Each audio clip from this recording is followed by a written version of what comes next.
Supreme কোর্টের রায় মুখ পুড়ল রাজ্য সরকারের। বকেয়া 25% ডিএ অবিলম্বে দিতে হবে রাজ্যের সরকারি কর্মচারীদের, নির্দেশ শীর্ষ আদালতের। এরপরই মমতাকে কটাক্ষ করলেন বিজেপির সজল ঘোষ। শুধু আপনি আর আপনার ভাইপো পুরো রাজত্ব ভোগ করে যাবেন, হাজার হাজার কোটি টাকার মালিক হয়ে যাবে আপনার ভাইপো, আর বাংলার মানুষের জন্য কোথাও 500 কোথাও 1000। আর বেশি দিন চলতে পারে না দিদি, তোমার বিসর্জন আসন্ন।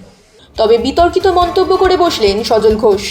তার এই মন্তব্য কতটা যুক্তিসম্মত সেটা ভেবে দেখতেই হয়। শুনে নিন একবার কি বলেছেন সজল ঘোষ। 25-75 এর বাইরে না বেরোতে পারছে তৃণমূল, না তৃণমূলের সরকার।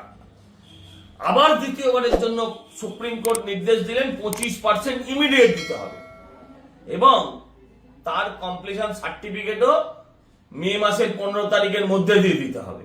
যদিও সেটা নতুন সরকার দেবে, এরা দিতে পারবে না।